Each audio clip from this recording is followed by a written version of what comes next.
I've always had a problem with the term customer service because it always seems to have the connotation of it to me has always been that there's some kind of a problem, you have it fixed, or there's some type of service situation that of maintenance or something like that, and you get that taken care of, and that's about the end of it until you get the stupid survey right in the email.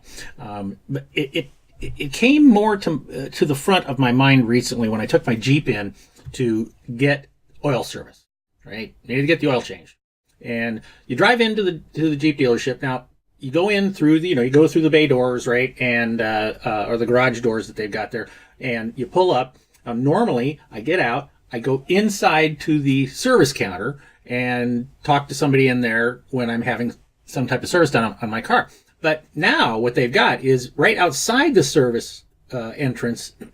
They've got these two desks, and there are these two people who are stationed there, and their primary job is to take care of people who are just coming in for oil service. Now, ostensibly, the idea is that it's going to help make things faster, right? Kind of takes that simple task and job out of the hands of one of the service technicians that's on the inside, or service managers, whatever they're called, and puts it in their hands.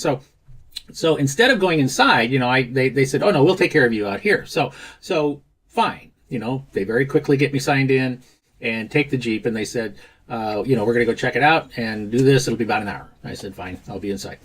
So I go in there and I sit down and I'm working. And finally, after about an hour, the guy comes in and he gets me. He says, everything is checked out fine. Everything looks good. He says, there's one thing that we want you to be paying attention to. And he describes, I don't know what he describes, something obviously that I have no clue what he's talking about. I know nothing about cars.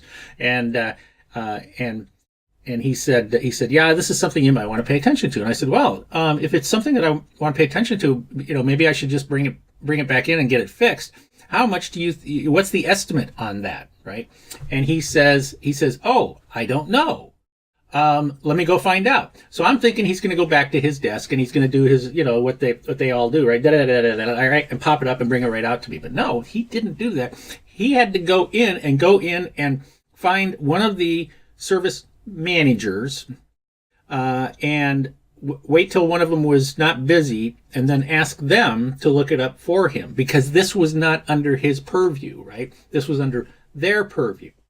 So I had to wait for probably 15 minutes for him to come back and then tell me that it was going to be about a $600 job. And I said, okay, well, thank you very much. So I left, and I've been thinking about that, right? That, okay, this was a customer service situation, so to speak, right? And one of the problems that I have in customer service, with customer service, in the way that a lot of companies look at their businesses, is that customer service is designed, for a fairly narrow window of where they're there to take care of either a complaint or a question or a maintenance situation like with the Jeep or something like that, and not much else. And I think that's a huge mistake. See, I think that customer service people should also be in the loop of sales. In other words, what is the next step in the relationship building process? If there is something, for example, that is recommended that the customer service person, like this guy, right, he's recommending this to me, it seems to me like he should already know and he should already have the information to say, well, here's something you might want to be looking at. And then if I respond positively by saying, oh, gee, well, maybe I should bring it back. I think they call that a sales signal, right? Or a buying signal from the customer. And he should have just said, well, it's going to be about this much money, but when would you like to bring it back? I can set you up for a schedule, right now. And it brought me back to many years ago. My dad and I were in Chicago on a business trip, and he said he was going to take me to his favorite restaurant at that time in Chicago, which was Nick's Fish Market. And it was a really great, it doesn't exist anymore, but it was a really great seafood restaurant.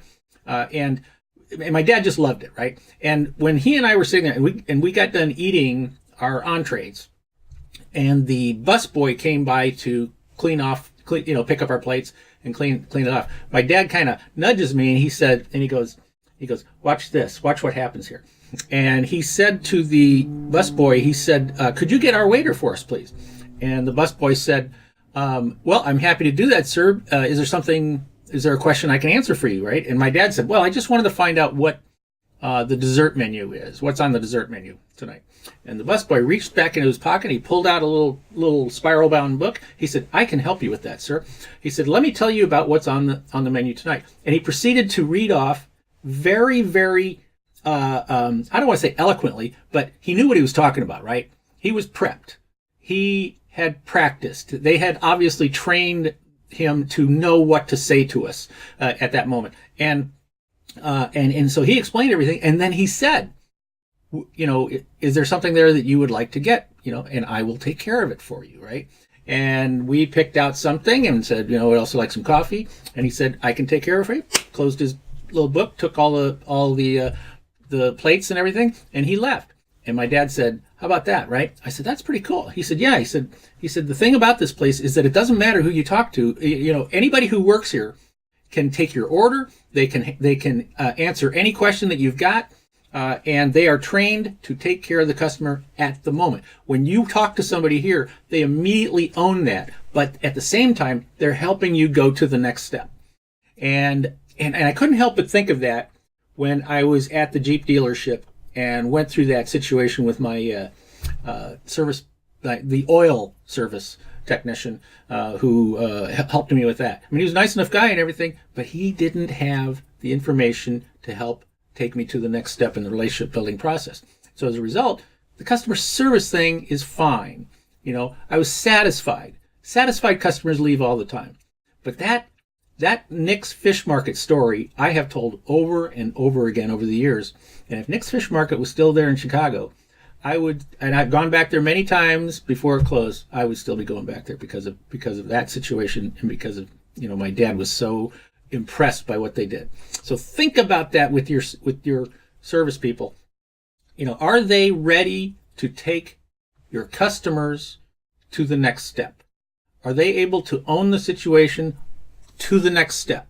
Are they able to also sell and recommend what to do next? This is Steve Miller, better known as Kelly's dad and marketing gunslinger. Thanks for joining me again this week on my Uncopyable business video. Appreciate you joining me. And as always, remember to stay uncopyable. I'll see you again next week.